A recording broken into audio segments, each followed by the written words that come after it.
Hey, let's start the show. It's August 7th, 2014. Welcome to This Is Only a Test, the official podcast of Tested.com.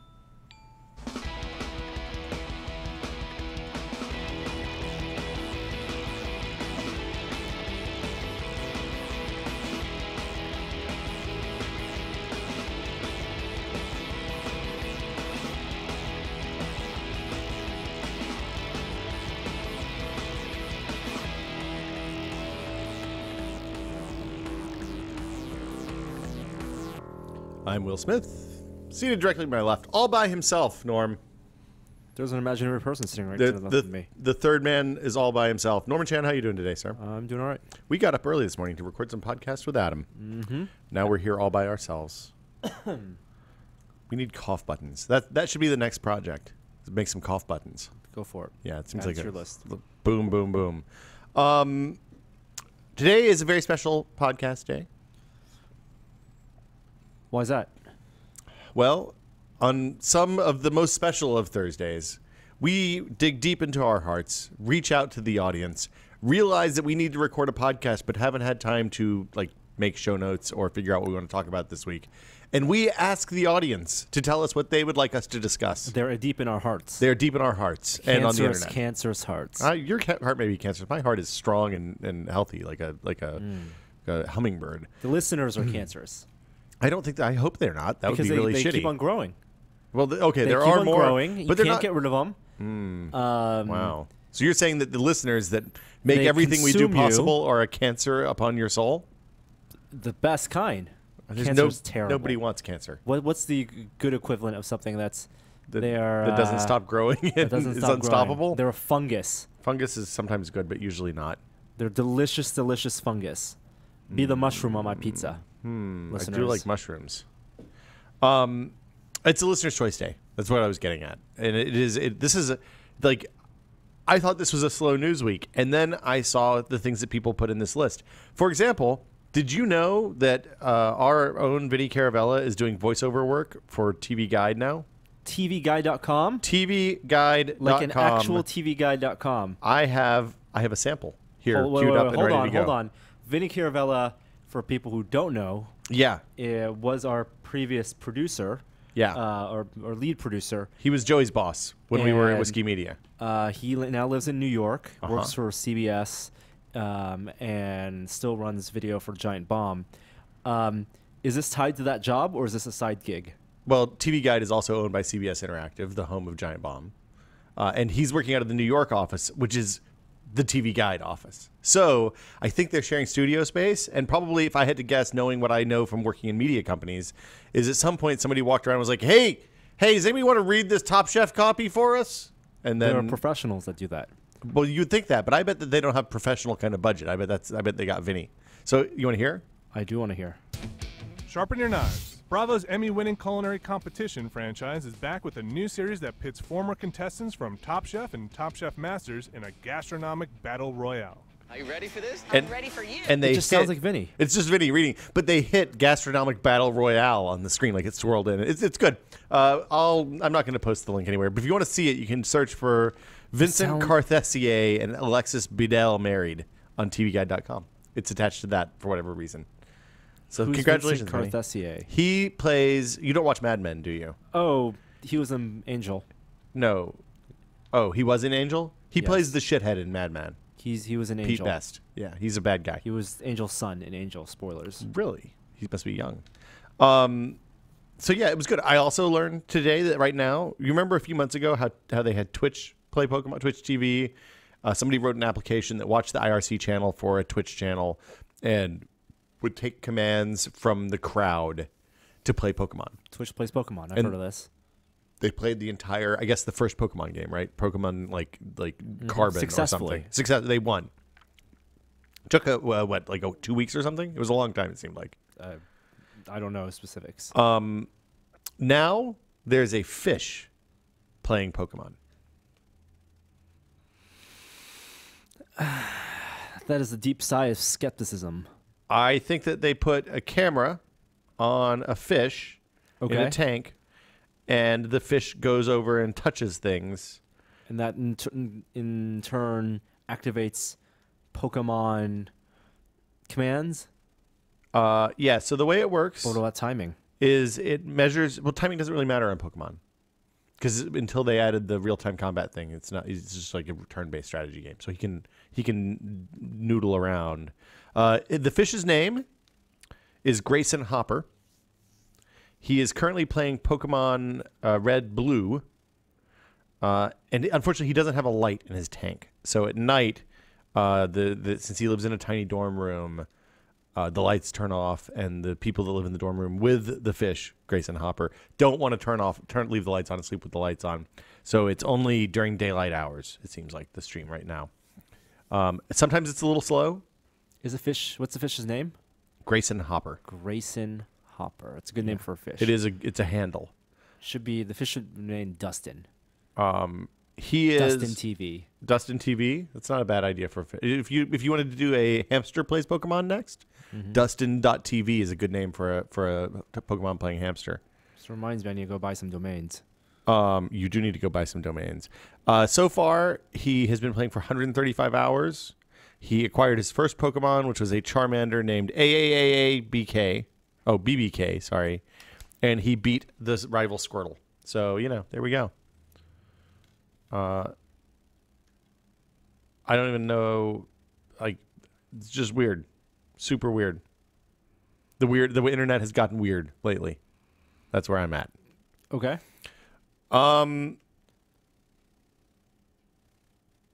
There's a lot more Dramatic stuff on pause, here. Pregnant pause. Yeah. 9 months pregnant pause. Speaking of Twitch, I guess we might as well just go right into this. Twitch. Number one news topic. Justin TV's gone. So has Twitch been confirmed? Is Google confirmed that it bought Twitch? That is a great question, Norman Chan. We know a bunch of people work at Twitch, and no one has said anything. Google's $1 billion purchase of Twitch confirmed, venture beat by Dean Takahashi. What's the actual confirmation? Dean Takahashi says... And this is Dean Takahashi, previously of San Jose Mercury News, now Venture lead Beat. tech editor of VentureBeat. I think games editor of VentureBeat, but yeah. Okay. Google signed a deal to buy game live streaming firm Twitch for $1 billion, confirmed sources familiar with the matter. So, yeah, we don't know. Confirmed sources. There's not been a press release so yet. That is not a confirmation at all. But I'm going to go ahead and tell you, this was also a week and a half ago. Some shit has changed with Twitch and Justin TV in the last 3 to 10 days. 22 hours. 22 hours. Yeah, all the confirmation is from that, is citing that that VentureBeat article. So, no, there's not been a press release yet. So, But still as yet, August 7th, unconfirmed. However, Justin TV got shut down. It's gone.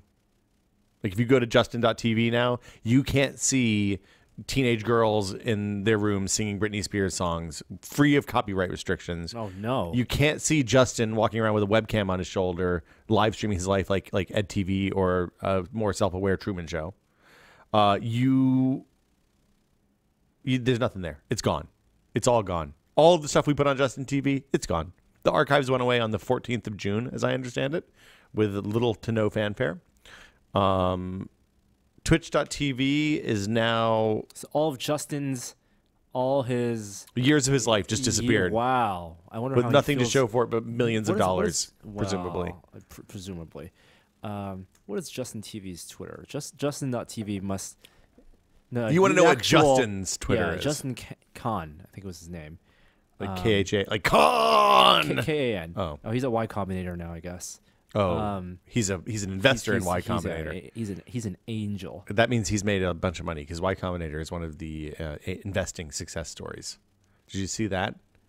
Their return is something insane over the last 10 years. So you're saying, yep, and so you're saying the best things that have come out of Justin TV, Justin's career.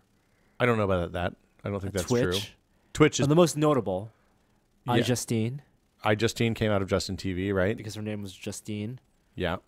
And the iPod was popular, so she put an I in front of it, I guess. Yep. So Twitch is now, it continues to exist. They're getting rid of archives on Twitch, so you won't be able to archive your stuff on Twitch. It'll only be for in-the-moment live streams. Wow.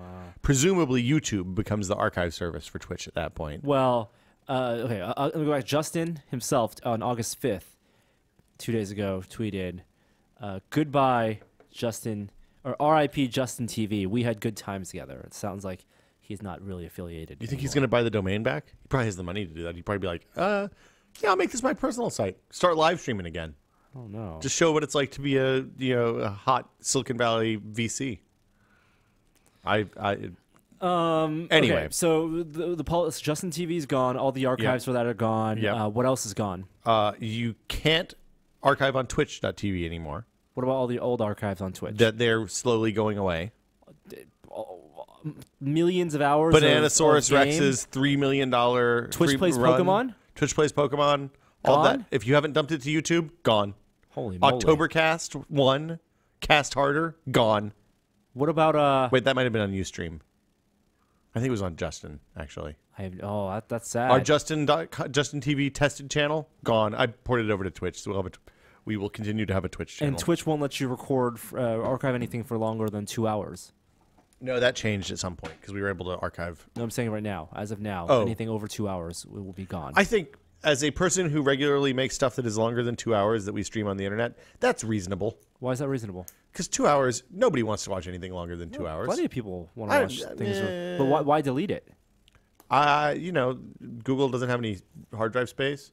That's the complete opposite of the case. Of the truth. The reason they're deleting everything is because it's all super infringy. Or it is the vast majority of the content is of a questionable nature with regards to Google's infringement policies, is my assumption. Nobody said anything, of course. Well, what they did yesterday was they said that they have content ID matching or content ID style matching for audio. Yes. And they are going to mute videos that record that use infringing audio. For example, video game music. Anything that has video game music, including streams of video games. But streams of games with video game music, if the audio is infringing on the copyright and they're protecting against that, then the video also is infringing. We took a class. You and I took a YouTube class. We learned all about how copyright law has absolutely nothing to do with YouTube law. And so the upshot is, on YouTube, if you have a video that has music that is infringing, or such as video game music, the background music, or it is, as happens to us frequently, royalty-free music that we pay for an unlimited license to, we put that video in our programs on YouTube. Some TV station in the Philippines uses the same royalty-free track from the same provider, and they have the ability to content ID our stuff down if their use of that music predates ours. And then that means that they take the revenue that we would have made during that time, and that's like, you can't get that money back, even if you challenge their claim and they let go, which is literally. It's not like you're complaining to a judge or YouTube, the judge. Robots. You hit the I'm contesting this, and then someone at the place you're contesting says, "Oh yeah, we fucked up," or "No, we just press no on everything. We don't agree to any contesting," and then you lose the money that you would have made on that video, which, just to be clear, is probably inconsequential. It's probably like $15. So who fucking cares? Except the general principle of the thing. Anyway, the Twitch system only applies, the new audio content matching system only applies to archives. So live streams are not muted in real time. But that'll you come. Still get audio. I mean, you saw the thing at the Hugo Awards a few years ago where Neil Gaiman came up to accept a speech about something that he had won, and they used a clip from that in the background on Ustream, and Ustream's copy protection stuff killed the official Hugo stream because it was infringing. Like, it's crazy. Like, this automatic stuff is bananas. My question is, why are they, if they're taking down audio, then how come they can just take down audio and not take down video? Why can they discriminate between the two types of copyright infringement? Because the rights for the music are it's easier to audio print music than it is to do a video print. Principle wise, tech aside, well, I don't understand. Why is it legally okay for Twitch to say that they can well, it's their service. They can do whatever the fuck they want. Video and not archive and just say audio is the only thing that we're going to protect from infringement or categorize as being infringing. Well, that's the phase 1 is audio and phase 2 is video. Although video of a video game is hard because your game of StarCraft looks different than my game of StarCraft. The music is easy to identify, and there's also, because lots of people sell CDs of music and put it on iTunes and all the other stuff, or run through services that make their music available. For example, I shouldn't use Danny as the example because I don't know if he actually does this, but lots of musicians who make game music, game soundtracks, you hold the copyright. If you're making an independent game soundtrack, probably the composer is going to grant an unlimited license to the game developer to use that music. But the composer or the performer, probably both the same person in a lot of cases, will probably retain copyright and the ability to sell sales of that album. So, for example, when like Austin Wintory did the Journey soundtrack, right? He sold you could buy that soundtrack on Bandcamp, you can buy it from iTunes, it's on RDO, it's on Spotify, all that stuff. So rather than him negotiate that deal with Spotify or RDO and iTunes and Amazon, all the different places it goes, he just says, hey, music company X, licensing company X, I'm going to give you my music. You're going to write me a check every month for the number of sales and the licensing fees and all that stuff so that I get a little bit of extra money out of this work that I did for this thing a long time ago. So then what happens is that company goes out and says, hey, we own the distribution rights for this. So if you put this shit on YouTube, we're going to take down your video or take the money that you would have made on the video instead of you getting the money on the video. It's probably not very much money, but that's what happens. It doesn't seem like a cost-cutting measure on Twitch for storage space to delete all the archives. If they are indeed being bought by Google, deleting data is the last thing they would do. No, the reason they're deleting is because there's a shitload of infringing content so that wouldn't pass YouTube's content ID. Fine line between what is legal in the video in terms of the video game world. And we've seen past. Well, Twitch hasn't given a shit about this in the past. That's one of the nice things about Twitch. Like you could play Euro Truck Sim 2 and pipe in Live 105's radio stream and drive your truck and listen to Live 105, and Twitch isn't going to take you down. They'll let you archive it and the whole thing. I guess it'll slowly move to a service where people are only using it to stream stuff and not archive anything. Well, my assumption is that YouTube is the archive end of, like, why maintain archives on Twitch and archives on YouTube when you have YouTube as part of your Google family of video products? Because people why have people store stuff on Instagram if there's Facebook and Instagram? Because people live in their silos. Well, okay, yes, but you've always been able to output your archive video to you straight from Twitch to YouTube. Like, there's a big fat button in Twitch that says "Send this to YouTube." Why delete it? Because they can't. Because Google has deals with copyright holders that say we're not going to host this stuff. When Twitch buys Google, in order for Google to buy Twitch, Twitch has to get their house in order, or else Google is suddenly breaking their contract deals with with the music labels and all the people that own those rights. So you think that they're preparing for the transition? I think the deal is signed, and this is something that has to happen before see the deal it can close. I believe it. Or we'll just check our friends' Facebook posts and see whether they bought new cars. Yeah, let's see what kind of who bought a Tesla. That's the question. Yes, yeah. Buying a Tesla is a sign that your company got bought. Some shit just went good for you. Mm-hmm. So yeah, rip Justin TV. Twitch has been like changing their back end stuff for a long time. Like they took away the ability to do private streams, password protected streams a while ago, because a lot of people like us in Giant Bomb were using those to do private streaming, private live shows and stuff like that. So it's this has been a while in the making. I'm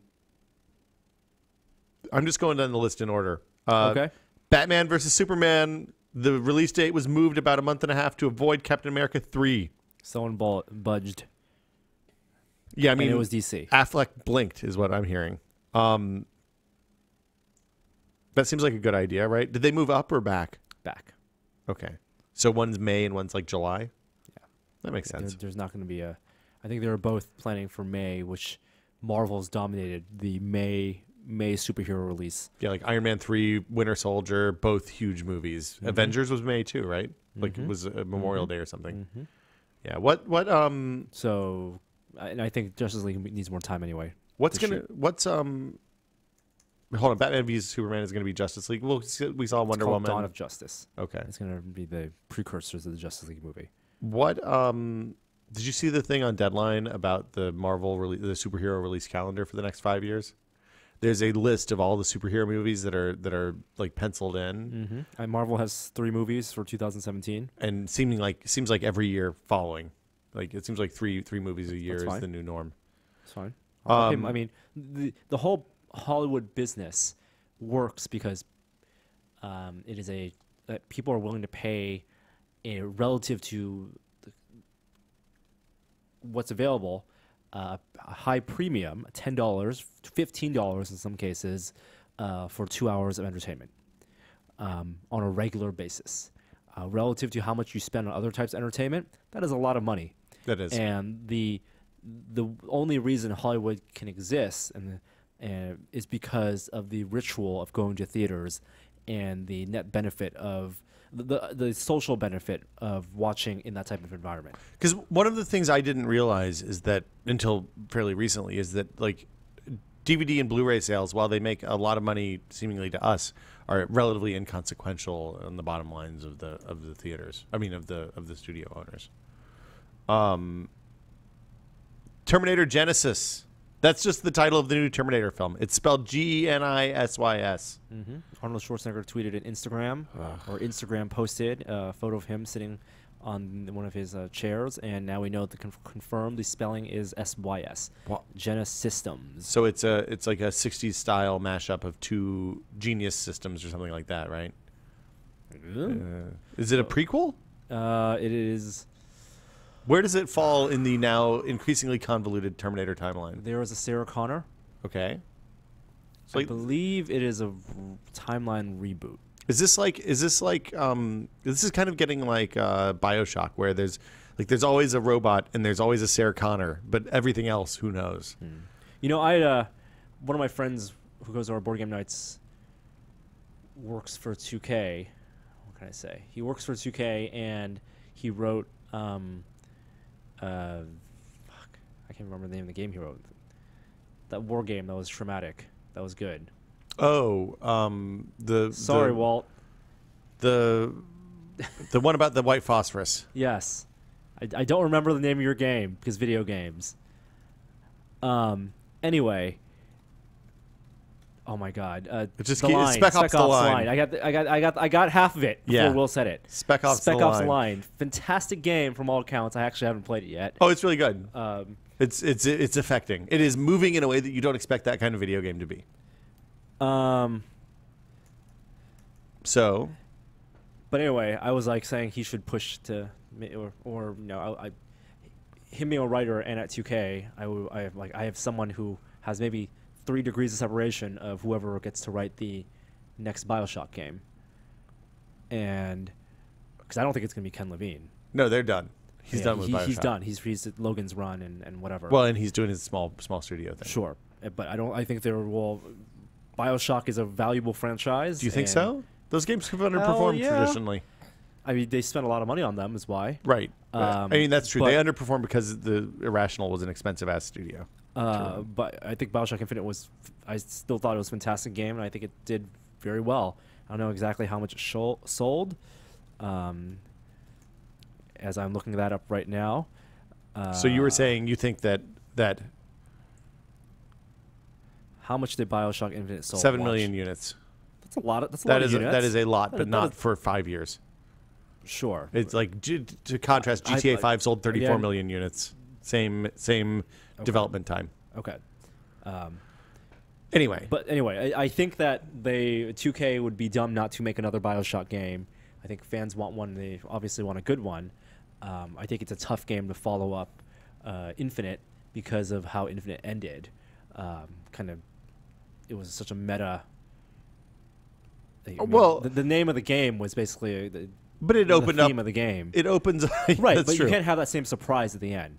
The end of Infinite was way more bigger in scope than the end of Bioshock. Did you ever watch opposed to Bioshock 2, which was more of a straight sequel? I didn't ever play Bioshock 2. And it had decent story, but Infinite was like meta commentary on video games and agency and all that shit. I think the best way to do another Bioshock game is to play it straight and do a great Bioshock. Tell a story inside the confines of the meta universe that Bioshock and Infinite not have established. this meta commentary. It's like Sliders. The universe is a little different every day. They face a different challenge, Sure, and something that being happens. a commentary on video game agency and blah blah blah. Yeah. And I have a pitch for a Bioshock game. Do you want to blow it here? Yeah, absolutely, because it'll never be made. So you think a lighthouse and a guy and I think they should. I think it should be set in the real world.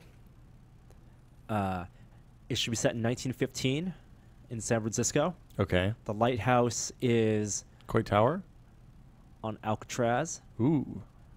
But the game. Was there a prison on Alcatraz in 1915? I guess Yeah. it had to be because it was there. It's Yeah. post-prohibition. And there's absolutely a lighthouse because that's where that's where Nick Cage lit the flares. Well, and let's stabbed hold himself on. in the heart. Let's be clear. That was a work of fiction. Yes, but they also shot that scene on Alcatraz. Okay, so I'm tell searching your Alcatraz pitch. lighthouse right now to confirm. Oh God, Does Alcatraz? Yes, Alcatraz. Absolutely. I can see it in the Alcatraz picture. Island Lighthouse. So perfect. The lighthouse is on Alcatraz. Okay. Okay. And it starts there, but you are a citizen of San Francisco in 1915, days before the opening of the Panama Pacific Grand Exposition World's Fair Okay. in San Francisco. And the World's Fair being set up, one of the great World's Fairs of in history. What was the centerpiece architectural thing? I believe it was the city Tower of Light, Tower of Jewels, which was a tall building encrusted with thousands and thousands of jewels. Also, the Exploratorium or the Palace of Fine Arts was built for that, but basically all of the marina area was built. Was fairgrounds. And the city bought up the entire area. It was a big fair to celebrate not only the opening of the Panama Canal, but also the revival of San Francisco after the 1906 earthquake. Massive area. There are zones. There was actually an area called the Zone, an amusement park area, perfect for a mystery, Theater of adventure horrors. mystery. And I would say set the game days before the opening, so you don't have to populate the game People? world with Yeah. people, but lead into, the crowds coming in and have craziness through the Something crowds. goes horribly wrong. And build something underneath the city underneath. I love city. Underground. I love city in underneath. I They've love done underwater. They've done underwater. Yeah. They've done in the sky. You're saying underground is And the I next think logical place to build go. a city underground, the Sphere Grounds. I liked the idea. So I can't remember where I saw this. The idea of Bioshock being kind of like the Alien franchise, where the story construct is the same. The bits of the key plot bits are essentially the same every time, but it's a kind of different genre every time. So the first one being horror, the second one being Like space science adventure, fiction, the third one being yeah. shit. Yeah. Okay. I don't know if the third. Third one think- is shit. I think you should rewatch the third one I have. and watch It the. is shit. Have you watched the bull version or the dog version? Watch the whatever came on the Blu-ray. But there's both versions come on the Blu-ray. There's the version where the alien is inside a dog, and there's a version where the alien is inside a bull. It was a dog. The bull is an infinitely better movie. It's still not a good movie, but it's a watchable movie with the bull. It's called the I can't remember what it's called, but it's a different cut. It fixes a lot of the dumb shit in the third act. Radio Shack is likely doomed. They can't sell enough cell phones. They don't have any money left, so. That's not good. No, they have, let's see, $62 million in cash, 4,000 stores. That much cash with overhead of people is, it doesn't even have enough money to close 1,100 locations that management says it needs to close. So it's bad. That's really sad. Yeah, it's super sad. Are they going to keep? I mean, if they go bankrupt, would they allow store owners to keep stores open as Radio Shacks and just be independent retailers? That's interesting. I don't know if they're independent retailers. I wonder if they're all owned by the main company. I am it's really unfortunate because there are a couple, like there's Radio Shacks. I've been in Radio Shacks that seem like they're either independently owned or independently managed. Like the one in Sebastopol is amazing. Have you ever been there? No. We should actually, if they're going to close, we should go visit. It's like what I imagined electronics shops to be when I was a kid and didn't live anywhere near an electronics shop. So like it's amazing that you can get anything you need there. If when we needed nichrome wire that time, if we had driven to Sebastopol, probably have it there. Didn't we go to the other store and?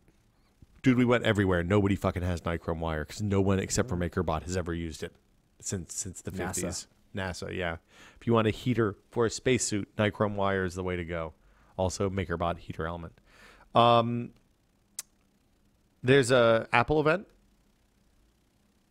This is unconfirmed. Rumored. This is September purely 9th? Recode saying that there is something on September 9th, but Is it Recode or is it TechCrunch? Recode. Okay. And it Walt would know. Uncle Walt knows everything. sure.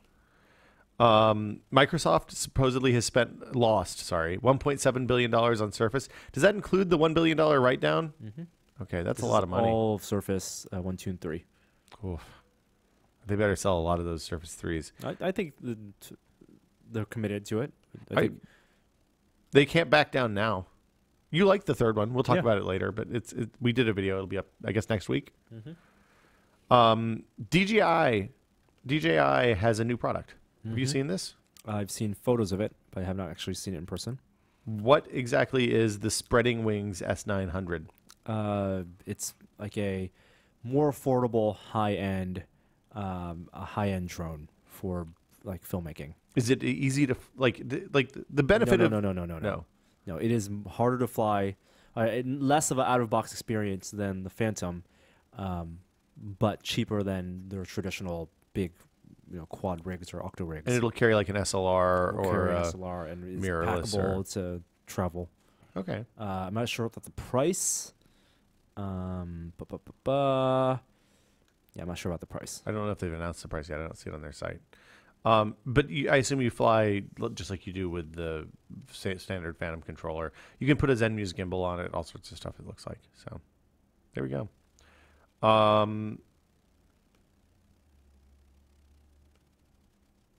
Moto.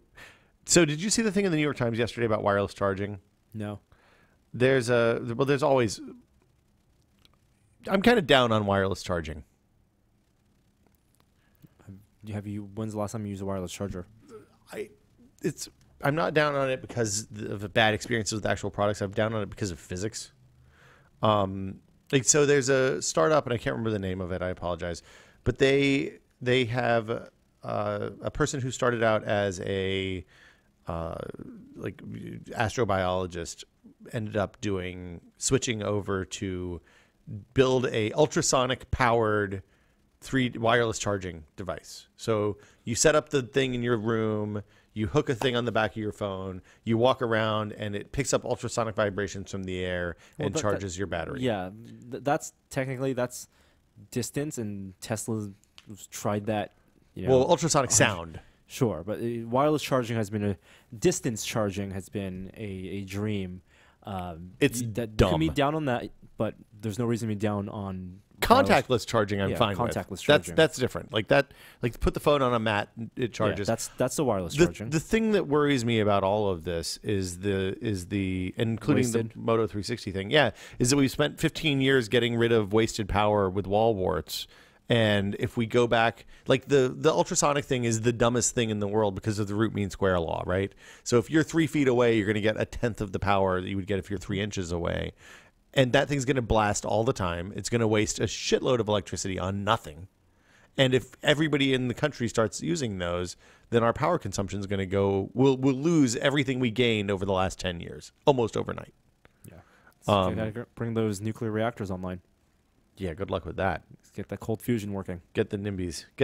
Kill all the NIMBYs. Contactless charging, fantastic. Do you use it on your phone? Mm-hmm. I don't have it on my phone. The OnePlus One, but the Nexus 5 did, and you just put on the little thing. Mm-hmm. Did you like the little stand? I got a flat mat. I wonder what's the efficiency on that? How much is lost? I don't know exactly. It's slower charge, but it works like overnight. Is it inductive, that one? Do you remember? It's magnetic induction. It's like a sonic hair, right? Yeah. Yeah. Okay. Do we want to talk about the Litro Illum? No. Okay. No. Russian password hack. I haven't read about this at all. Seems like it's probably not a big deal from the security people I follow. I'm not going to read that. Did you say? Now this is a good story. This is an absolute slam dunk. Wait, hold on. Absolute slam dunk story coming up. Brace yourself. It's about photography and monkeys and copyright. So it's right in the wheelhouse. Photographer's taking pictures of a monkey, sets his camera down. The monkey grabs the picture, takes a whole shitload of picture, grabs the camera, takes a whole bunch of terrible photos, and one really amazing selfie. Who owns the copyright for those photos? Apparently the monkey. It's unclear. Wikipedia. So stupid. Wildlife photographers have been doing this for decades. Handing the camera to the monkey? Getting animals to activate trigger. That's photos. different, though. How? If you put a camera trap out in the middle of the jungle and you put bait it with food, Okay. presumably you're setting the conditions for the for the photo shoot to happen. Okay. If this guy just said, that's different than me setting down my camera, somebody stealing it and taking a bunch of pictures with it. If I put my phone on the table, this is a weird case, but if I put my phone on the table, you steal my phone, take pictures with it, it's my phone. So what about when your children? You presumably have what about when copyright. Children do it. They have copyright. In the eyes of the law, the person who matches the shutter is The the monkey doesn't know what it's copyright doing. holder. The monkey doesn't know it's taking pictures. There's no intentionality. I don't think intentionality is a word, but I think the monkey does know. I mean, whether the monkey knows what it's doing or not, I don't think the photographer owns copyright.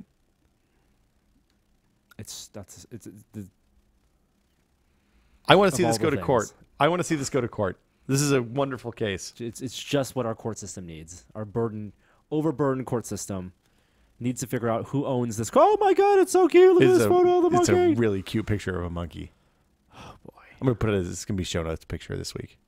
oh my goodness, there are two good pictures. So what's the second one? One smiling and one he's just curious and holding the camera. It they're looks more both like a traditional selfie. They're both good. I think that so the conflict comes because Wikipedia has been posting the picture on one of the pages, and he issued a cease and desist. And Wikimedia looked at it and was like, "No, you don't own copyright because it's clearly a selfie. my You described it God. as a selfie, so it's public the domain." assholes at Wikipedia once again. This is the stated opinion of Norman Chan and not of Tested.com or the Tested.com You know, podcast. there was a dude who looked at Wikipedia photos. First of all, let's take one step back. Wikimedia Commons, nothing but terrible porn photos. Really? Wikimedia Commons. Oh man, I'll be right back. It's just all the photos are hosted there, and there's a ton of good. There's a resource for sure if you want to get open source photos or licensable photos.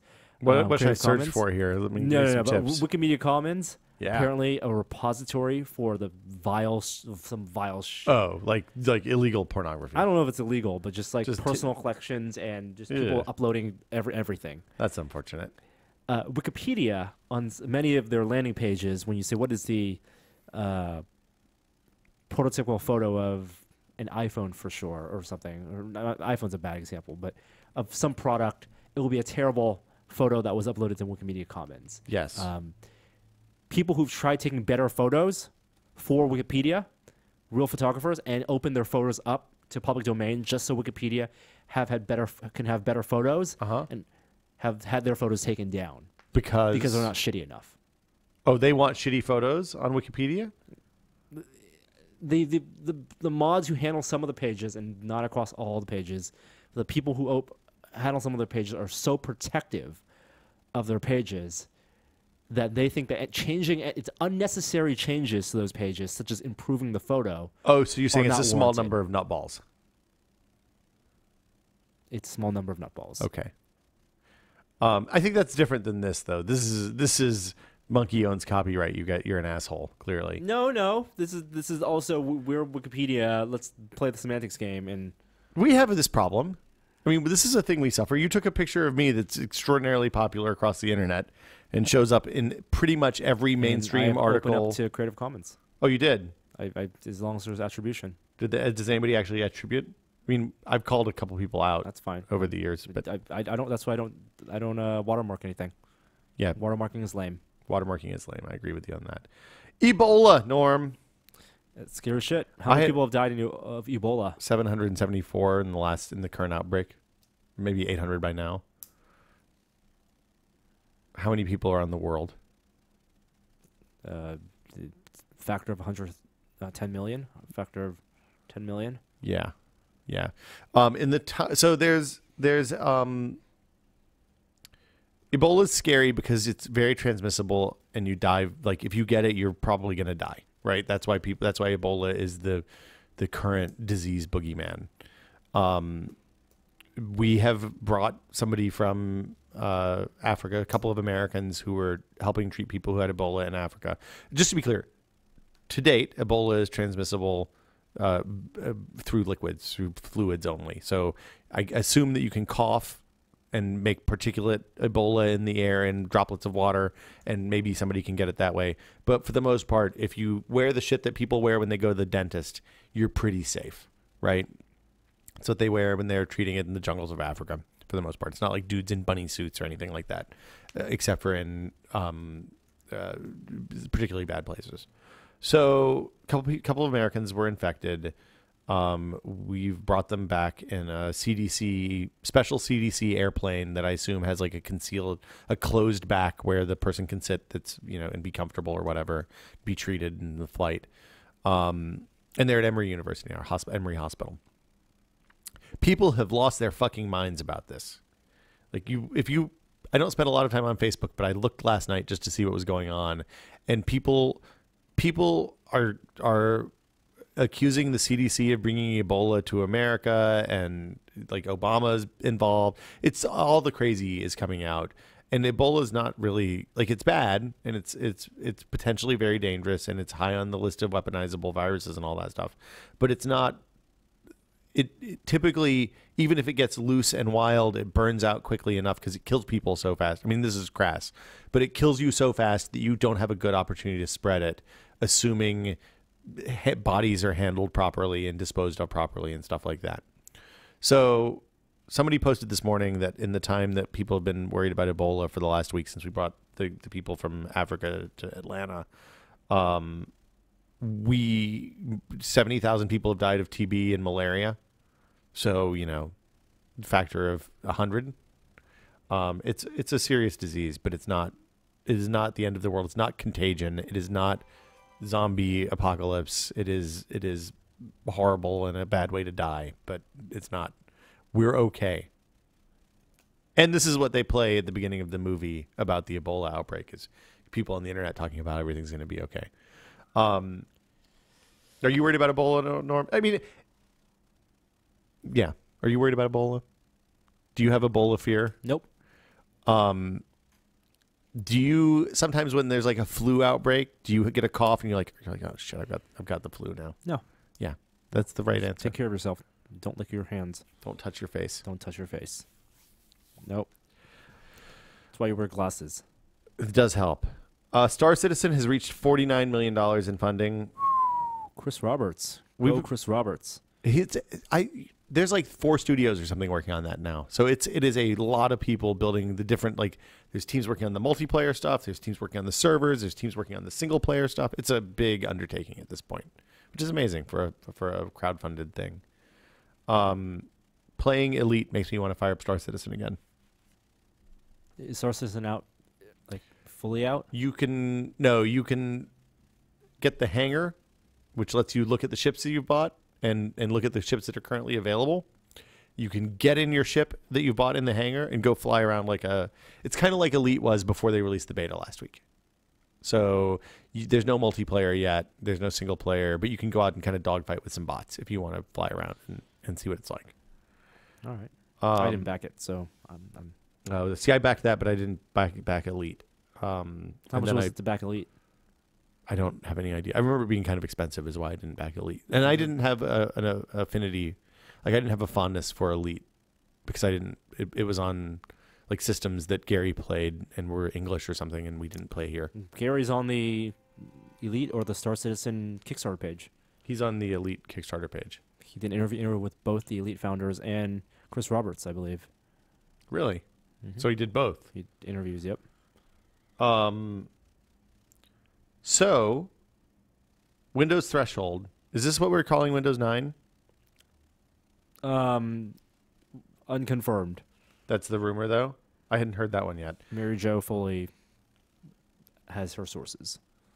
Huh. Windows Threshold or Windows, whatever the next version of Windows is, will have virtual desktops and might get rid of charms. I think both of those things are good. I don't really have anything to say about that. I think Threshold is a really stupid name. You know, of all the things in Windows 8, using Windows 8 on a laptop, the swiping from the right, the charms menu is the most useless. Well, because they don't ever do anything. Like, you don't use them for anything. You don't use them for settings for within the app. But you use share, like sharing stuff. The in Android or in the share button on mobile, that's where that button is. Yeah, but I don't. The universal, because the share doesn't work in desktop apps, which is all I use. It's useless. Like, I never ever swipe in from the right to get the charms. Printer? No, I just type devices and printers and go from there. Swiping from the left is very useful. The Swiping multitasking from the left is much better than Alt Tab. Does it now have Windows desktop apps and Metro apps, or is that coming in to be updated? Because for a while it was just desktop. like the desktop and then desktop. all the Metro apps. It's desktop. Yeah, that's yes. Is there they didn't ever talk about ETA and stuff, but presumably next Windows is next year, right? I would hope so. Windows 8 was 2 years ago, 2012. So 2015 sounds like about the right time for a new version of Windows. I'm ready for some new Windows. It's time. People wrote. Okay, so now we're into other stuff. ESA Space Probe Rosetta arrives at the asteroid. It's crazy shaped. We have high resolution pictures, and it looked really cool. They're gonna drop a probe on November 11th. Okay. If you want to see what that looks like, go to the esa.int website and look for Rosetta pictures. They're crazy high-res pictures that look really good. It's super neat. They showed like natural color and false color, black and white, and all that stuff. It's really cool. Did you see the loadout for the next Mars rover? Yeah. So are they just using The Curiosity chassis. Curiosity chassis? Which why not? It works, right? Yeah, why not? Proven for landing. The toughest part. Have you seen Have you looked at pictures of the Curiosity lately? Its wheels are getting a little beat up. Like it's. I mean, there's no danger to the probe, but it's like there's chunks taken out of the treads and all that stuff. It's definitely got that new probe feel. The other thing that happened, I think last week, maybe toward the end of last week, but the Opportunity became the most traveled ground probe in the ever. It beat the Lunkold, one of the Soviet moon probes from 40 years ago.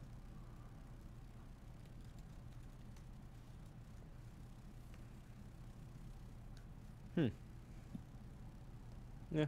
How far do you think Opportunity has driven? Give me a range. Give me multiple choice.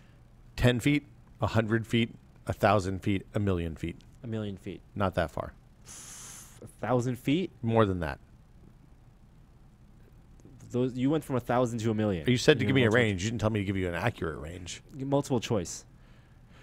100 miles, 200 miles, 25 miles, 15 miles, 75 miles, 85 miles, 62 miles. 62 miles. 25 miles. That's fucking amazing. It's solar powered. When have you ever driven anything that was solar powered and went 25 miles?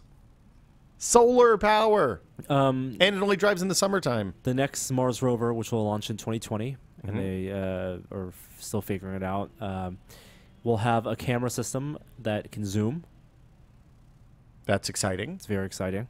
It's not just going to be crops anymore. Are they going to put new, like, higher resolution cameras and stuff on it? Everything is all the gear is new. Okay. All being built from scratch, and the camera will have a stereoscopic system, so 3D, finally. It's just what we've always wanted is 3D movies. James Fuck Cameron's yeah. Mars movie is finally going to happen. He's no longer involved. Lunicod 2 is the name of the previous contender, which was 40 kilometers, 40 39 kilometers, something like that. Let's see, a couple of silly things. Did you read about the NASA M drive, CAN drive thing, the resonance chamber? No. Yeah, it seems like there's some funny math going on there. Something's not quite right. And then somebody says that I need to take back what I said about toaster ovens. Somebody else said Guardians of the Galaxy was great. And then people are excited that John Drake lives in San Francisco now. So I guess that's it for news, unless you have anything else we want to hit. Let's see what else we have here. I'm sure there are other news stories. I thought this was a pretty good list. Somebody said do a spoiler cast. Mission accomplished. We already did one today. It'll be up in a month. Hold on. There's got to be more news. I think that's it. I'm going to play some music, and then we're going to talk about what we've been testing. Unless you say... The drone went down and said... Oh, yeah, the Yellowstone drone. The Yellowstone National Park hot spring. And it's hot. It's hot springs. It's not like hot tub hot springs. It's 160 Fahrenheit, so it's hot as hell. 160 feet Was deep. the video recovered? The drone's not been recovered. So nope. How do you get? They don't know. The person's going to be federally prosecuted probably because you're not supposed to fly drones, and potentially they've destroyed a important landmark. And that lithium battery is going to explode like crazy in a 160 degree fountain, a hot spring. I think that the Open ROV guys should put some claws. Can they go in that temperature? I don't know, but it's $1,000. Let's find out. We can write a check for $1,000. Let's have an expedition. Go diving. I think put some claws on the front so they can send it down, find the drone, grab onto it, and then pull it back up. I also saw a Open ROV thing. They're sending Open ROVs under the polar ice caps, so they can go into cold water. Okay. Why not hot? It's a little bit different, but okay. Not that much. I mean, you wrap the batteries in some insulation. If you get 15 minutes, you're good, right? Piece of cake. Anything else? We got a lot of what we've been testing this week to talk about. Okay. I'm going to play some music. That's the wrong music.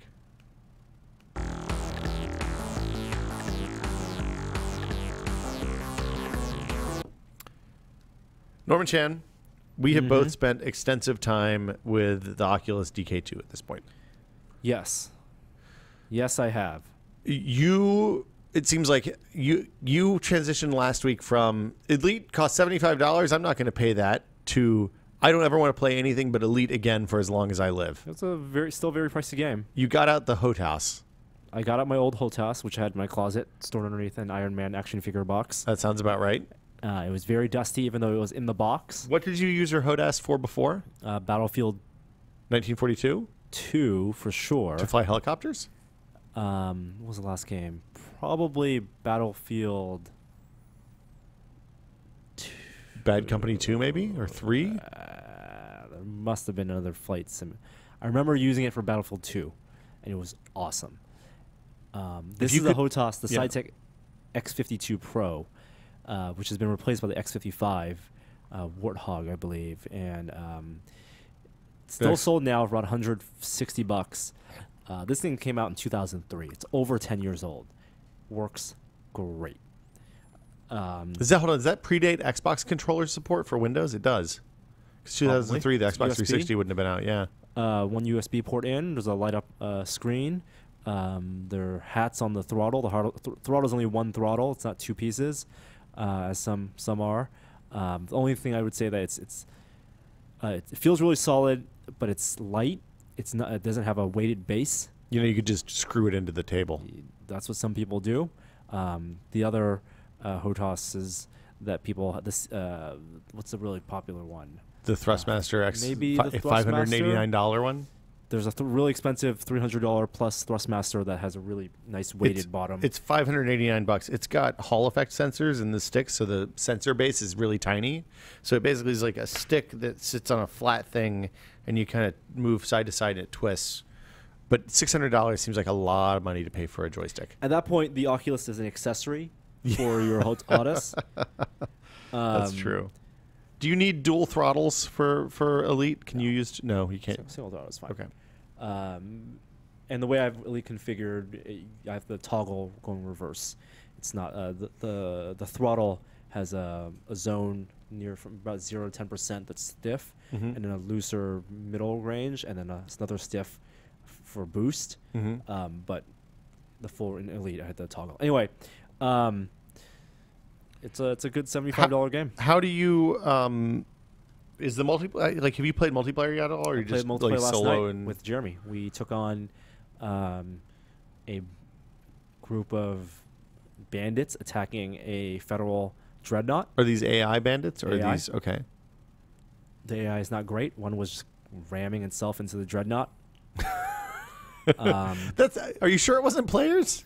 No, it was just like hitting the side of it, and it's like. Okay, because last night I played a game where I had to go attack a Federation dreadnought and just kept smashing into the side of the thing. I couldn't get off. I was stuck. And Jeremy and I took down about 6 sidewinders before I was killed, but it was fun. Did you We collect were in the enough Matrix. money?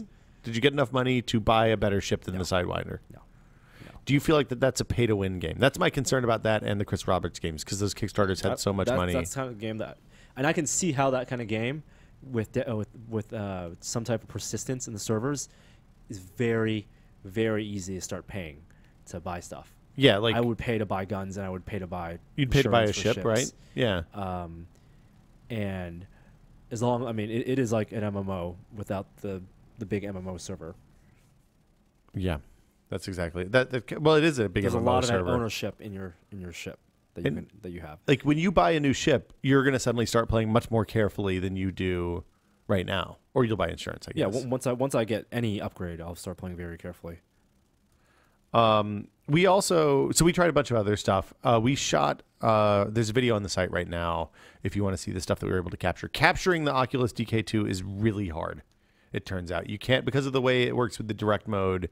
It basically, like, we can't just split HDMI out of it and expect it to work. It doesn't send out a signal. The computer doesn't send out a signal that we can capture. And we've talked to some folks at Oculus, and they basically seems like have a just expensive ass box that makes it capturable. So we're gonna have to continue exploring that if we want to keep doing Oculus videos in the studio. But we ended up using OBS to capture, because I know people ask. Still fine. It worked. It was just a lot more effort on the post side than it usually is to do those videos. The other demos that are out right now, Euro Truck Sim 2 is awesome. I don't know if you can ever go back to Euro Truck Sim after your Oktobercast experience, Norm. I don't have a wheel anyway. But it is like you can hang your head out of the truck and look back behind you and drive around. It's an absolutely gorgeous game. It's really fun. I mean, Elite is very similar. It's space truck. It's the same. Yeah, it's the same concepts. Just I can listen to Polish radio stations while I'm driving my big rig. Mm-hmm. You can back up the truck. You can see well enough to see the rearview mirrors, and you can see well enough to see the console. Although I still kind of wish that there was more resolution. We talked about the Oculus at length in the video. Something that was really funny, because Jeremy and I were getting on Skype to coordinate, was that because we were on Skype beforehand and running through the settings, but we had the experience of where we both had to take off our headsets to put on the Oculus and then put the headsets back on and wait. So it really felt like, hold on, I'm jacking into the Matrix. Yeah. Give me a second. There's no tank or dozer here to help jack me in. So I'm gonna get off comms for 30 seconds while I jack into the Matrix and then put the headset back on. Well, and to re-engage comms. And you kind of feel like when the first day I got it, I finally got Elite working at the end of the day, and I sat down in the chair. I think I said this last week. I sat down in the chair at probably 6 o'clock right after eating dinner, or 7 o'clock right after eating dinner and tucking the baby in. And next thing, Gina walked up and tapped me on the shoulder, and she said, "Hey, I'm going to bed." And I said, "Are you going to bed early?" And 4 hours had passed. 5 hours had passed. So, like, I can see get me a Soylent pipe and, adult diapers, and I'm good to go for a couple of days at a time. It's a dark future in which we live. We also got to do another Oculus thing the other day.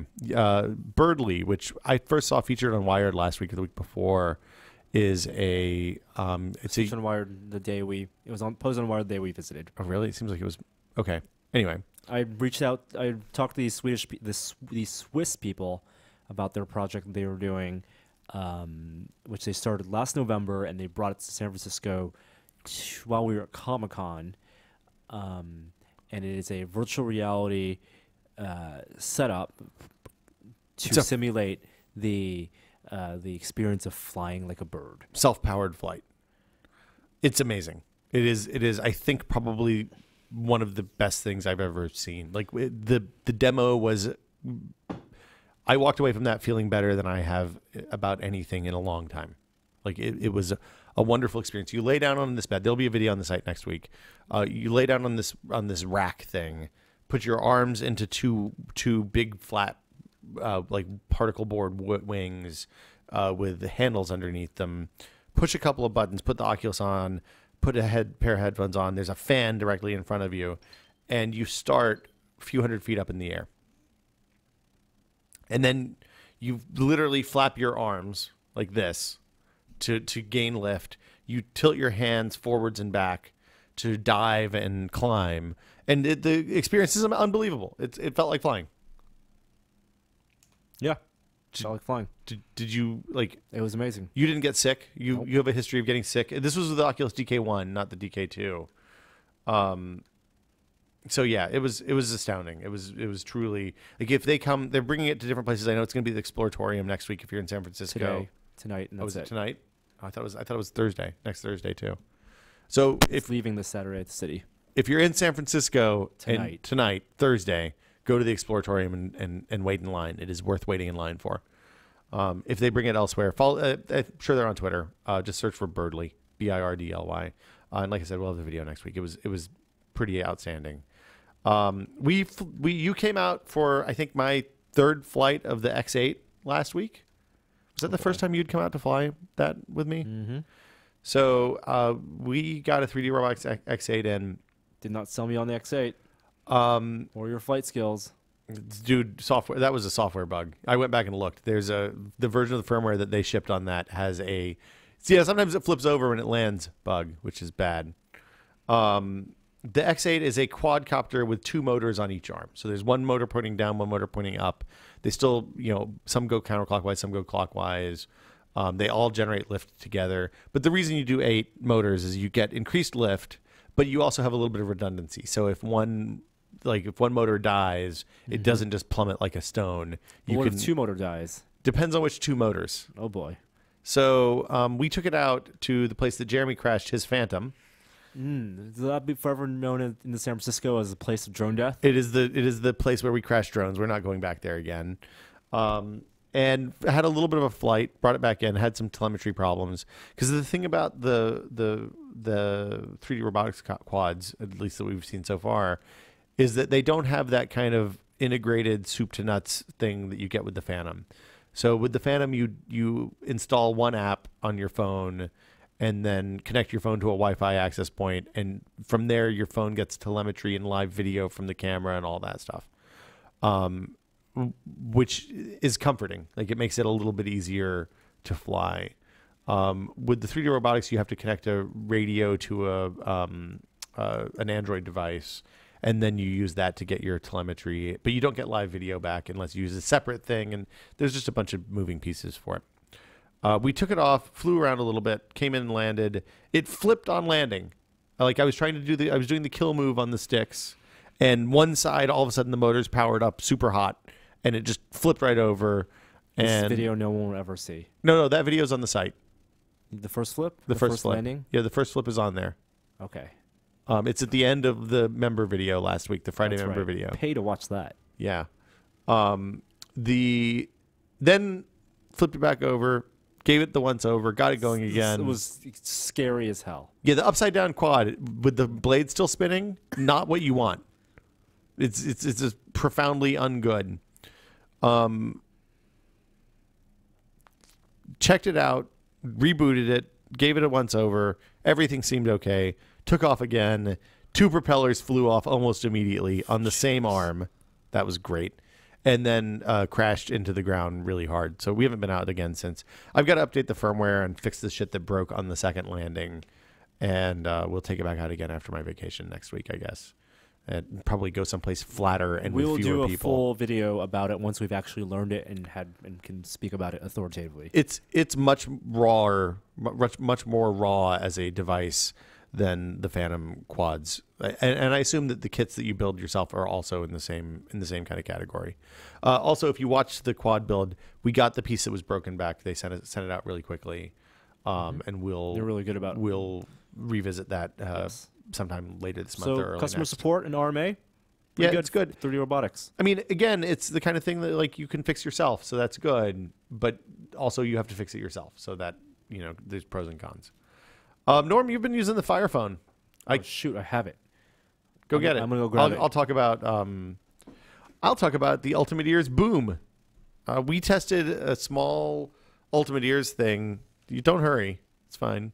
Take your time. Just walk slowly. We tested the Ultimate Ears, the Mini. What's the little one called? Do you remember? It's they have two size speakers. One's like a Jambox size, and one's half that size. I got one of the larger ones to test, and it's quite good. It sounds really nice. It's a good speakerphone. The battery lasts basically forever. I think it's $200. That's a lot of money for speakers. Well, it's a portable speaker. But What yeah, type of batteries? they're built in, so you'd plug it in and charge. It's like lithium ion or something. The battery lasts 15 or 20 hours. And it means you can just go take your phone and that thing out in the backyard and have music or whatever. And Bluetooth only. Bluetooth. It has a line in, I think, as well, but I haven't used that. Yeah.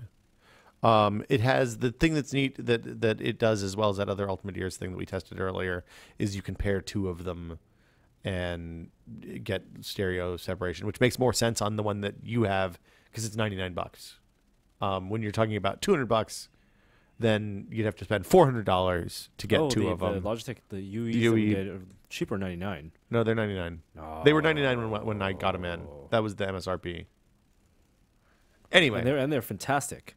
they're really good. I always had sync problems with those. Like they would drop Bluetooth occasionally, but that seems to be better now with the newer one, the big one. Small one is called. Also, the Boom looks weird. The Boom is just a cylinder. Yeah, I don't like that. What's the little one called? Boom Mini, I think. Ultimate Ears Mini, I think. It's the Boom Mini Mini. Boom. Mini Boom. And the Mini Booms, you can get them for $55. Really? That's a great deal. $79.99 on Amazon. Yeah. If you buy an undesirable color, they're less. Purple and green, turns out super cheap. Blue and white, also super cheap. They don't have blue and white on Amazon. Other websites have it. Okay. Anyway, so that thing's good. I like it. $200. I'd rather. I put it in my bag when I travel. So like I brought it to Comic-Con, so I'd have music in the hotel room and stuff like that. And also works for Speakerphone, Speakerphone, which is great. Much better audio than the Jambox and cheaper. Yeah, and the Jambox speakerphone. Mini.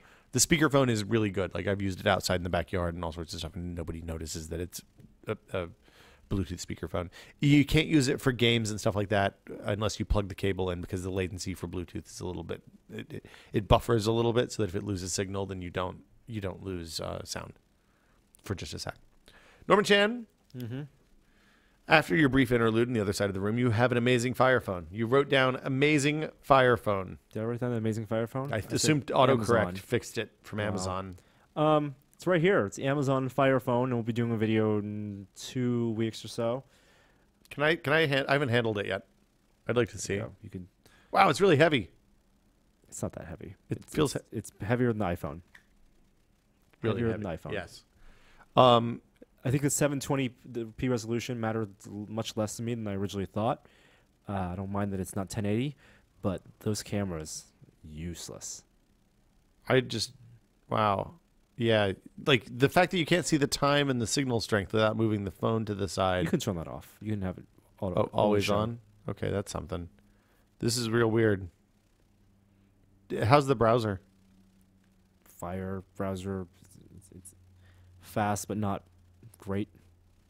Are you reading Stardust? Yes. It's a really good book. Does it not it doesn't auto scroll in Nope. It's fucking lame. It's really big. The glass looks nice.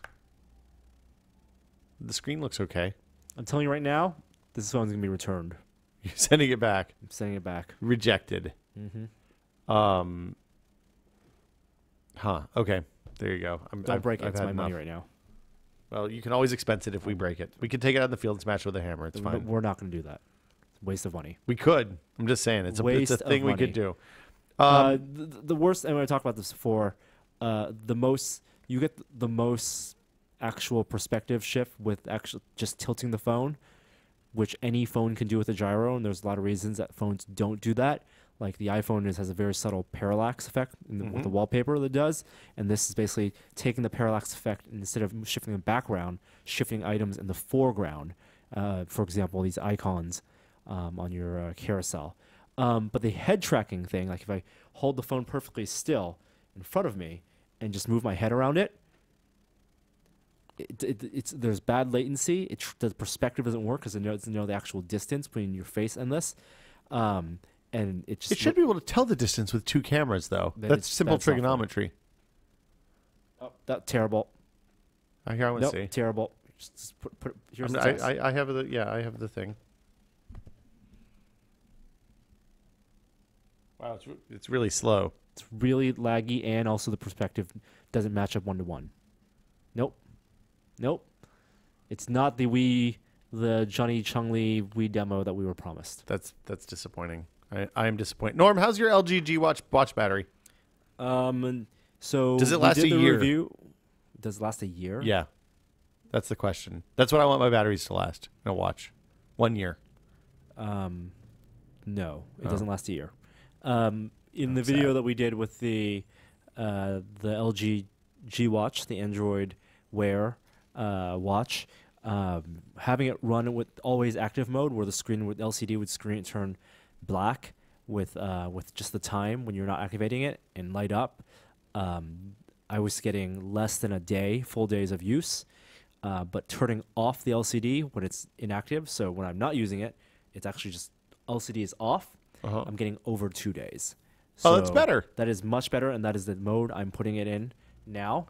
The good thing about that mode is that my phone, it still vibrates when I get a notification. The notifications don't pop up. When I get a notification, I still have to tap the screen or shake it to get the notification to see it.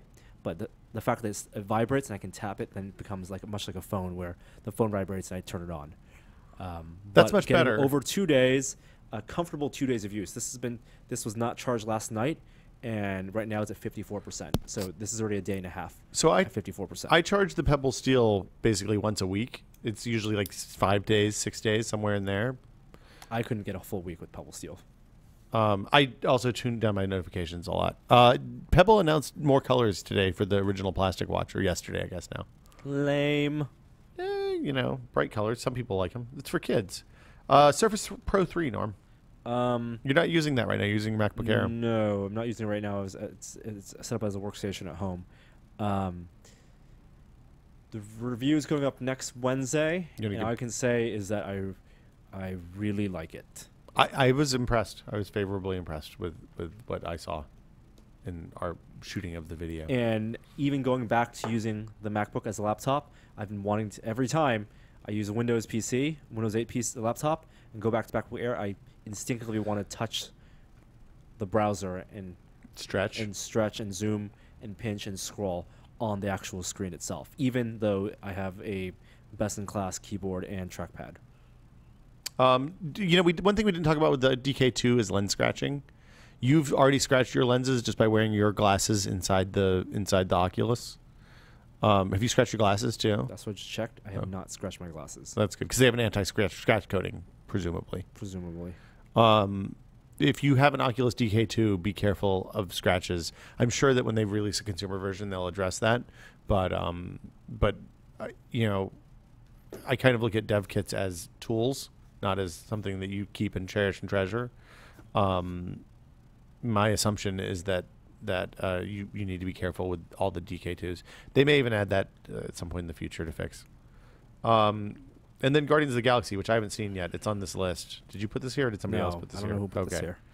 It looks like you did put something called the Great Sticker Giveaway 2014. Big announcement. We bought a couple hundred stickers for Comic-Con to give away, and a bunch of people said hi. We gave them away at the party. Adam had some to give away. But I have some left over. Now, I know people want stickers. These are fantastic stickers. There are 2 stickers. There's a Tesla logo, and they're actually, if you want to see, if you're watching the video, they're on my laptop right now. I was worried I didn't have a sample. I have some stickers left over. I am reenacting the great tested sticker giveaway. Now, if you don't take a part of the sticker giveaway, they will be for sale at some point in the store in the future. We don't know the exact details, but you'll be able to get these stickers or stickers very much like them. Yeah, they may not be these exact stickers, but they will be as good or better than these stickers. These are fantastic stickers. The 4-pixel guy sticker is actually transparent, so you can actually put it on like laptops. Put it on like the back window of your car or something like that if you wanted. If you really wanted to. And they're nice, high-quality matte stickers. Send me a self-addressed stamped envelope to our office. Now, if you don't know where our office is, you can easily search, and I'll actually do a post on Tested with the details on this as early as tomorrow, announcing with details. But if you search Tested in Google Maps in San Francisco, it'll give you our address. But search the website, or send me a Twitter message, or send me a PM on the site, and I'll give you the address if you want to take part. I just don't want to read it off right now on the podcast. Tested office San Francisco in Google Maps takes us right here. It doesn't have our floor, our suite. Oh, it doesn't. You're right. No, it does. It says second floor. Okay. Well, there it goes. It's on Google Maps, but look on the site, find the address. What I need you to do is send me a self-addressed stamp envelope. An SASE? Yep. And include in it, last time I asked for stickers, it was a sticker trade.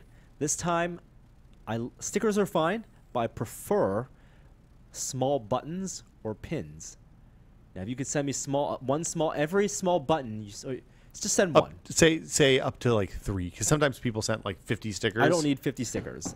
Send as much as you want, but I'm only going to send you up to the pair. The more you send, I will send. If you send me more than one, I'll give you the pair. While supplies last, if you just send me one thing, one sticker or one pin, or one button, I'll send you one of these, whatever's available.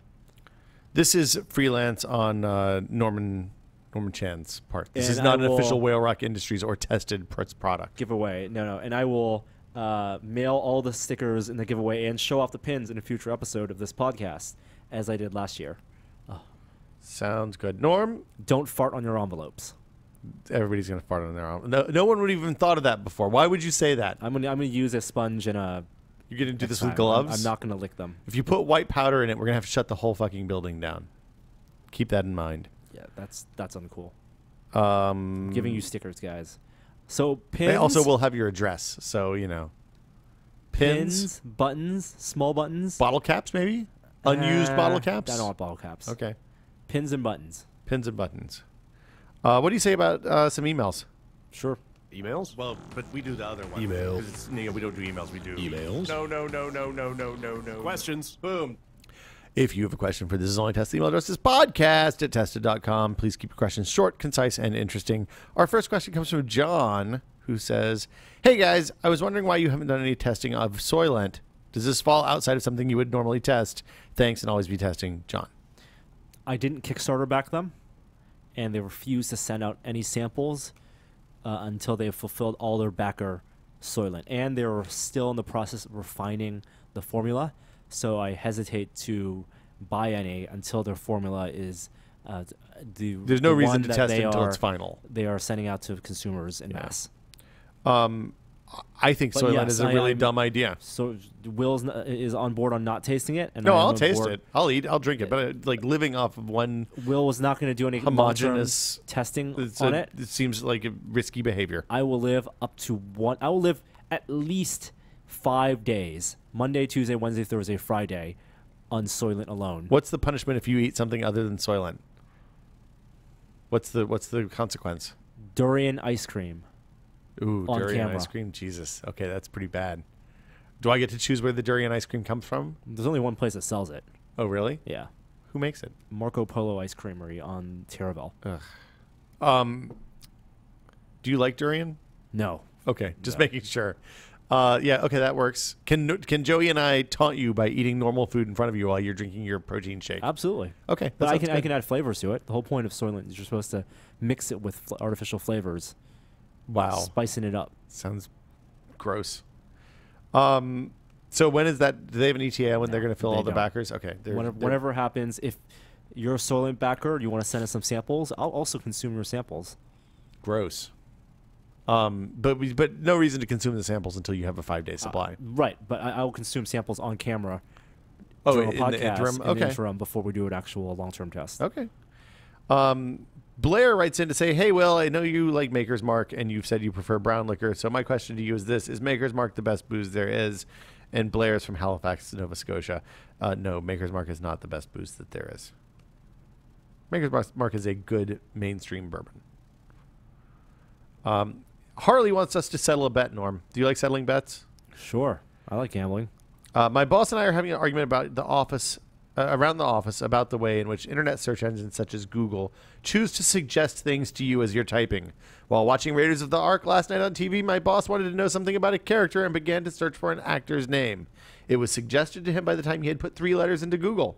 His theory is that the Google knows that Raiders was showing on BBC 3 at that time there in the UK, so perhaps this makes a difference. And as such, Google bumped up anything and everything to do with Raiders in the suggestions. My theory is that due to the very fact that Raiders was on the TV, there were more people watching it, thinking about it, and subsequently Googling it, and as such, this greater traffic is what is pushing the actor's name so high on the suggested searches. We did a few tests ourselves, picked some obscure things on obscure channels at obscure times, and started to Google them, and would you believe it, the episode name of an NCIS rerun on at 3 in the afternoon was the 3rd suggestion after just a few letters typed in. Now, who would be Googling that, other than 2 bored office workers? So it appears my boss may be onto something. Hopefully what I'm asking makes sense. Can you shed some light on search engine optimization for us? We do not work at Google and do not know how this works. However, I'm prepared to rampantly speculate. I think it's a combination of both A and B. I don't think that Google indexes what's on TV for every area all the time, but I do believe that their results are geographically targeted. So if something is airing in your area and people are searching for it, actors' names, songs, names of episodes, that is pushed to the top based on the volume at the time of people searching. When is The Simpsons on? Yeah, they don't. That's not graph. It's not knowledge graph. I think it's just the when volume. I think it's just people typing shit on when it's on TV. But the volume is focused to your area, your zip code. Well, yeah, because they can tell where you are. Yeah. And the thing that people always underestimate is the scale of the human race. There are a lot of us, and we all think the same exact thing. Exactly the same. If you think you're an original butterfly, every time you see something on Twitter and want to respond with a joke, look at the responses and see all of the other people that have made the exact same joke to a celebrity. And 2 of them are much better than others. Yeah. Or 1, depending on how big a celebrity that person is. Sorry to be a bummer, but yeah, your boss is probably wrong. You're right, though. I mean, I guess that's the good news. Ryan Bosman wants to know, hey, Will, Norman, Jeremy, or other guests. Recently, I've been trying to expand my collection of classic video game content, and in doing so, I've been playing more old games. I currently use an HDMI to RCA converter box or plug directly into my TV with the supplied adapter sent with the TV. The issue is that both of these solutions stretch the original 4:3 picture to fit the 16:9 TV. My question is there a better, more cost-effective way to send the picture from the console to the TV so that it will not stretch the picture to a 16:9 aspect ratio? My hunch is that he probably has a setting on the TV that stretches everything to the right to 16:9. And if he turns that off, it'll be 4:3. Because that's the way every TV I've ever had that's widescreen works.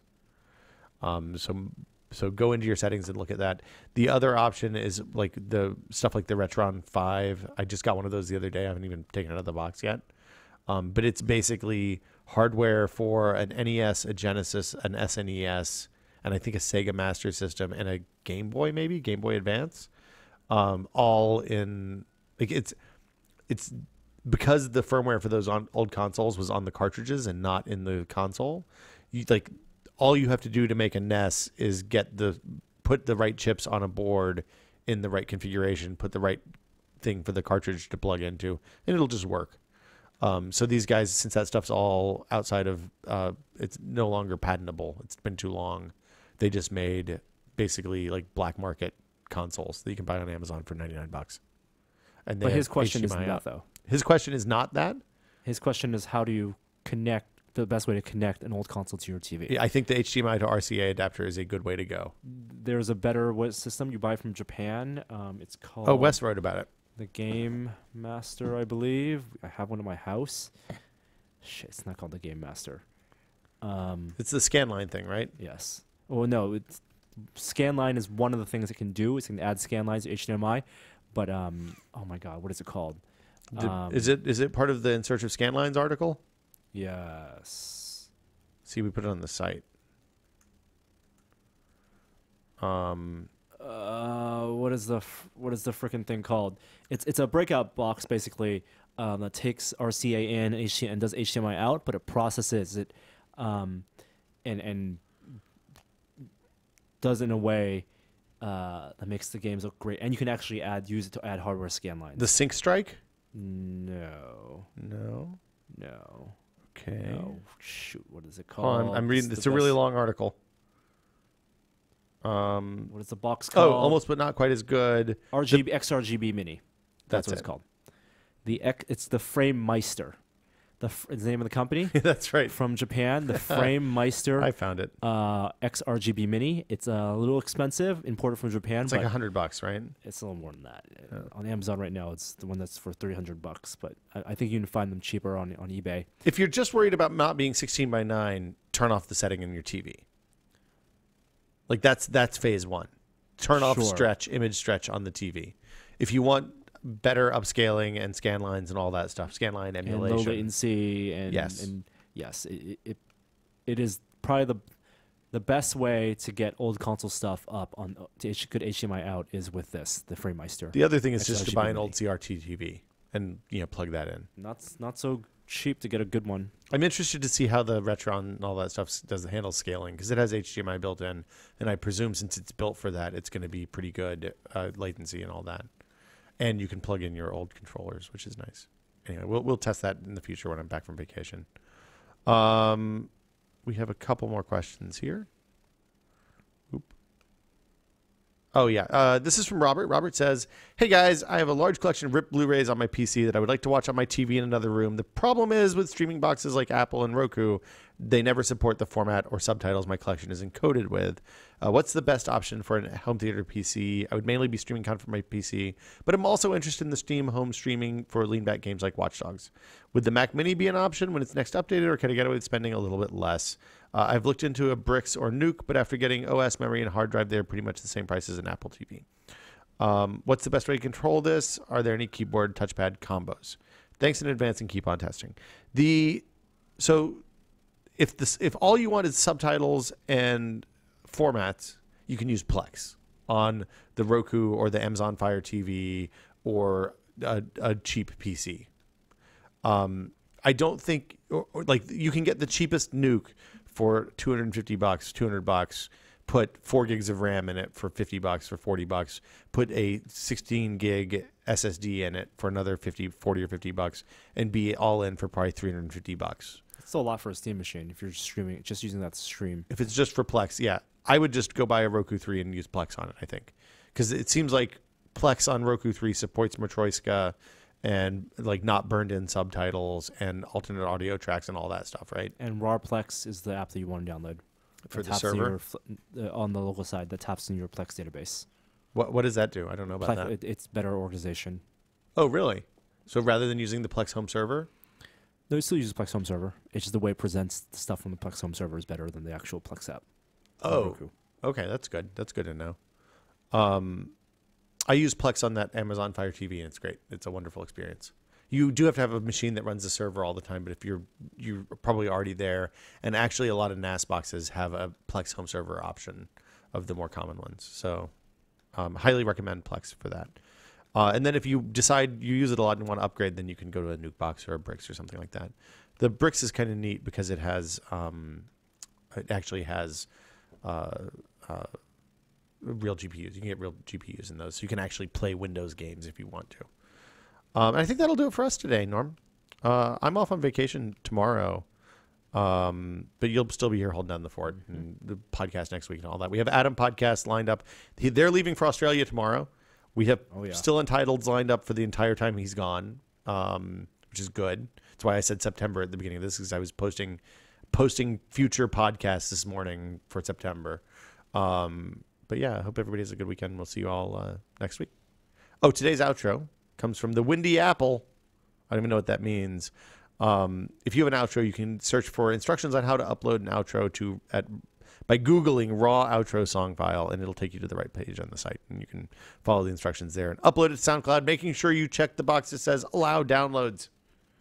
It's very important. See you guys next week. Bye. Hi there, I didn't see you. Tested.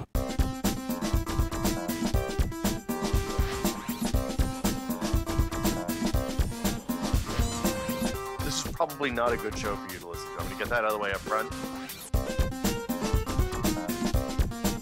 Tested. Bye, guys.